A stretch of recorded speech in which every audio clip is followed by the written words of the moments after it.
Muito saudade. Eu também. Eu sempre pensando em você.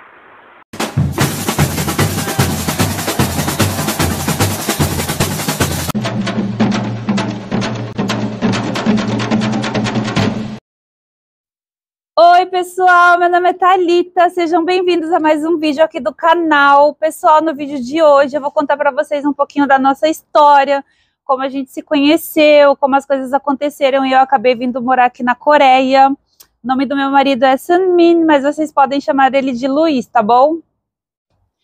Nossa história começou em 2005, Campinas, interior de São Paulo. Eu era uma estudante de 20 anos e ele era novato na empresa, tinha 25 anos e tinha vindo ao Brasil a trabalho. Até que um dia eu fui numa festa de aniversário de uma amiga minha, tava lá, e aí ele chegou com o irmão dela, eles trabalhavam juntos. E aí, quando eu olhei assim, aquele homem de 1,80 m, o cabelo todo espetadão assim, sabe? Ele era muito bonito, eu falei, nossa, que gato! E aí eu já me encantei assim, logo de cara, e aí apresentaram a gente, e a gente, nossa, se curtiu assim, logo de cara, sabe? E começamos a conversar, e a comunicação foi péssima, porque ele não falava muito bem português, quase nada, e eu também não falava quase nada de inglês, mas eu não sei, as coisas quando tem que acontecer, acontecem, né, porque deu tudo certo, a gente curtiu a festa, assim, foi muito legal aquele dia. Depois a gente trocamos telefone e começamos a conversar, e depois a se encontrar, e aí a gente acabou namorando 1 ano. O que mais me encantava nele naquela época, assim, sobre beleza, eu amava o cabelo dele. O cabelo dele era, assim, todo espetado, sabe, pra cima. Nossa, eu amava, era o que eu amava, assim, nele, era o cabelo dele. Uau! E ele falou que o que ele mais gostava em mim era a minha covinha. Agora não tem tanto, mas na época tinha mais, assim. E ele falava que adorava a minha covinha. Então, essas foram as coisas preferidas que nós tínhamos um no outro. Eu acho que eu nunca me senti tão amada em toda a minha vida como eu me senti naquela época. Meu amor, muito saudade. Eu também. Eu sempre pensando em você. Te amo muito. Beijo, tchau. Saranhê. A gente não desgrudava, fazia tudo junto. Foi uma paixão, assim, avassaladora, sabe? Tá lindo, amor.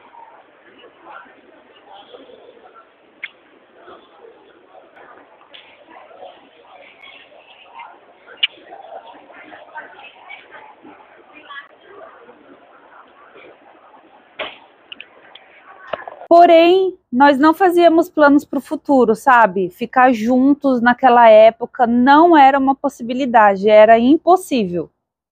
Eu tinha que estudar, tinha a minha vida no Brasil e ele tinha a vida dele aqui na Coreia. Naquela época, a Coreia era um país muito longe. Nem se passava pela minha cabeça morar na Coreia, sabe? Ninguém ouvia falar da Coreia naquela época. Para ser bem sincera, a única coisa que eu sabia da Coreia é que era um país do lado do Japão. Então era uma coisa que eu não imaginava, que eu não pensava que pudesse acontecer, sabe? A gente queria aproveitar o máximo possível do nosso tempo juntos, porque a qualquer momento tudo poderia acabar, ele poderia ir embora. Então a gente sabia que isso ia acontecer a qualquer momento e não queria perder nosso tempo, sabe? A gente queria se aproveitar o máximo. E foi o que a gente fez. Eu amo você. Eu sei. Eu também. Eu também. Muito, meu amor. Muito. Eu amo muito você. Muito. Amor. Luiz.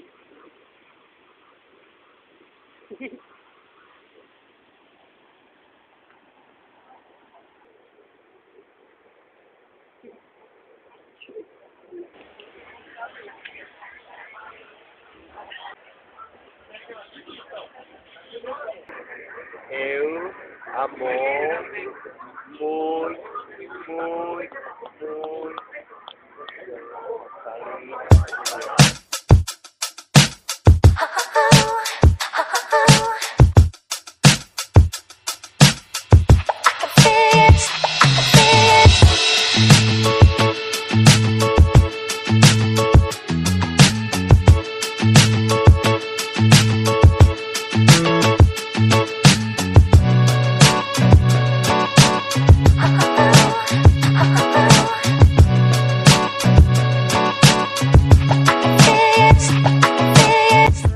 Até que aconteceu, aquele dia tão temido chegou e um dia ele falou para mim que ia ter que ir embora, que acabou o serviço dele lá no Brasil e ele tinha que voltar para a Coreia, mas ele falou assim, que eu me lembre, faltando muito pouco tempo, sabe, para ele ir embora. Acho que uns 3, 4 dias só. Eu não lembro se ele fez isso para mim não sofrer tão antecipadamente ou se realmente chegou a notícia bem antes dele ir embora. Eu só sei que não deu muito tempo de se despedir muito, sabe? Foi muito rápido. Ele teve que voltar para a Coreia. Aquele dia, o dia da despedida, foi horrível, assim, para mim. Me despedir dele e ver ele ir embora foi o pior dia da minha vida até aquele momento. Eu nunca tinha passado nada parecido na minha vida. Foi horrível, assim, eu fiquei realmente de coração quebrado. Eu lembro que ele pegava assim na minha mão antes de entrar no táxi e falava que não queria ir embora e eu também não queria que ele fosse embora e a gente não podia fazer nada. Eu chorava tanto que eu soluçava, sabe? E aí ele entrou no táxi e eu vendo assim o táxi levando metade de mim, me deixou arrasada. Eu fiquei muito mal mesmo. E ele também ficou muito mal. Eu lembro que ele me mandou uma foto no aeroporto com o olho assim todo inchado, sabe? Foi muito triste aquele dia pra gente. E assim passaram-se algumas semanas até que eu lembrei que a minha menstruação estava atrasada. Naquela época, eu não prestava muita atenção nisso. Eu não decorava a data, eu não marcava. Eu era bem desligada mesmo, assim, dessas coisas. E aí, depois de esperar dias, eu pensei, não, tá demorando demais. E aí, eu fui falar com uma amiga minha e ela falou, não, faz o exame, eu acho que você tá grávida. Eu falei, nossa, será? Aí, eu fui correndo fazer o exame, lembro que fui no laboratório, fiz o exame de sangue para ter certeza. E aí deu positivo, eu tava grávida, eu não lembro agora de quantas semanas eu tava. Eu fiquei perdida, assim, e morrendo de medo. Eu confesso, assim, que eu fiquei com medo. A gente pensa em todas as possibilidades, né? Eu pensei, meu Deus, já pensou se ele some? Eu não tenho nem como achar ele. Na época eu não tinha nem como achar, sabe? Se ele sumisse. Eu pensei em tudo, assim. Mas a única coisa que eu tinha certeza é que aquele bebê estava dentro de mim e eu iria ter ele de qualquer jeito, independente de qualquer coisa. E daí eu dei a notícia para ele, que também ficou em choque, mas falou para mim ficar calma, que ele precisava pensar e no outro dia falava comigo. Imagina como eu fiquei, né, até o outro dia. Finalmente, no outro dia, a gente conversou e ele me deixou mais calma, falou para mim ficar tranquila, que ele ia me dar toda a assistência e ia fazer o possível para a gente poder ficar juntos. Ele foi muito responsável naquela época, mesmo de longe, ele acompanhou todo o processo, deu toda a assistência, sempre tentou estar presente, tudo assim, eu não tenho nada que reclamar, ele foi muito responsável mesmo, e todo o tempo. Nessa época a gente se falava por MSN, eu escrevia cartas, em casa até tem umas cartas que eu escrevia para ele, eu mandava foto da ultrassom junto.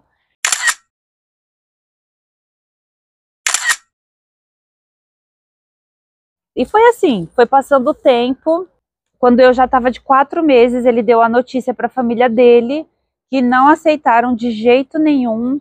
Eles não queriam, eles foram super contra, queriam que eu ficasse no Brasil com o bebê e que ele ficasse aqui para casar com uma coreana. Essa era a vontade da família dele na época, mas na época foi como se tivesse caído uma bomba na casa dele, né? Ele tinha só 27 anos quando o Yusu nasceu, eu tinha 22. Então, naquela época, ter um filho com 27 anos aqui na Coreia é uma coisa assim muito grave para eles, né? Ainda mais uma família tão tradicional como a família dele. Mas ele foi muito corajoso naquela época. E aí, quando ele conseguiu vir ao Brasil, eu já estava de 8 meses com o maior barrigão. Mas imagina como eu fiquei feliz, né, dele ter chego.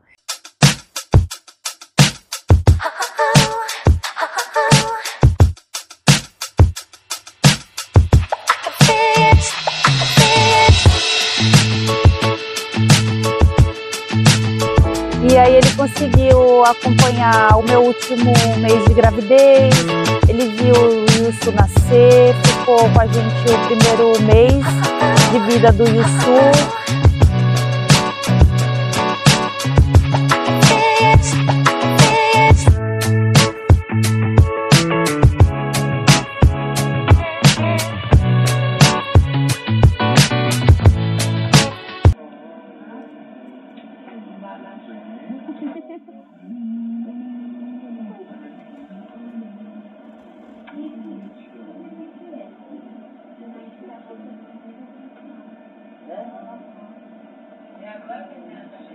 Lindo.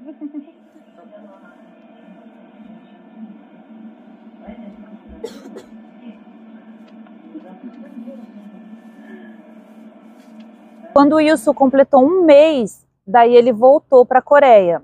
A gente não pensava em morar na Coreia. Eu amava Campinas, tinha os meus projetos lá e ele também amava o Brasil. Ele gostava muito do Brasil. Então, morar na Coreia era a última opção, assim, a gente não pensava nisso. E quando o Yusu fez 5 meses, ele tirou férias e veio ao Brasil casar comigo. E aí nós casamos no civil.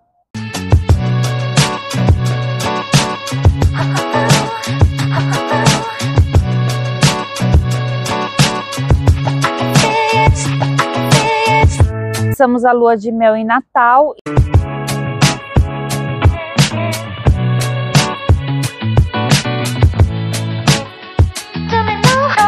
E aí ele voltou para a Coreia, porém mesmo casados ele não conseguiu na empresa a transferência para ele trabalhar no Brasil. Então um mês depois ele voltou de novo no Brasil a trabalho e falou para mim: Thalita, a gente tem um mês para preparar as coisas para ir embora para a Coreia, porque eu não vou conseguir morar aqui no Brasil. Nessa época eu já nem me importava mais onde morar, sabe? A única coisa que eu queria era que a gente ficasse juntos, cuidando do nosso bebê e formar a nossa família. Para vocês, assim, não deu tempo de pensar em nada. Foi um mês, assim, tinha que entregar apartamento, vender o carro, se desfazer de todas as coisas, cancelar curso. Foi tanta coisa para fazer que eu não consegui pensar em nada. Eu fui fazendo uma coisa atrás da outra, cada dia foi passando. Quando eu me dei conta, passou um mês, eu estava com 2 malas, o Yusu no colo para vir embora para a Coreia. Eu vou ser bem sincera para vocês, nesse último mês, assim, eu não pesquisei nada sobre a Coreia. Naquela época não tinha smartphone, eu não tinha computador, então para pesquisar alguma coisa na internet tinha que usar o computador de alguém, ou então ir na Lan House, e eu com o bebê pequeno e todas as coisas para fazer, eu não consegui pesquisar coisas sobre a Coreia, sabe? Então eu só vim, sem saber de quase nada, mas também eu não estava me importando muito, eu vim assim de coração aberto, disposta a aprender e fazer o que fosse necessário para a gente viver feliz, cuidar do nosso filho. E aí eu vim, tinha 7 meses o Yusu e vim com a cara e com a coragem. Essas fotos são da nossa viagem para a Coreia, dia 5 de outubro de 2007. O Yusu tinha 7 meses de idade. Essa foi a nossa história, como a gente se conheceu, como eu acabei vindo morar aqui na Coreia. E eu vou fazer um outro vídeo, dando continuidade a esse vídeo, vou procurar outros arquivos da época, vou ver se eu encontro fotos ou vídeos e mostrar um pouquinho para vocês como foi a adaptação inicial naquela época. E eu espero que vocês tenham gostado, essa foi a nossa história e obrigada por ter ficado aqui até o final. Não esquece de deixar o seu like e se você ainda não for inscrito no canal, se inscreve, ativa seu sininho. E obrigada. E é isso, até o próximo vídeo. Popó.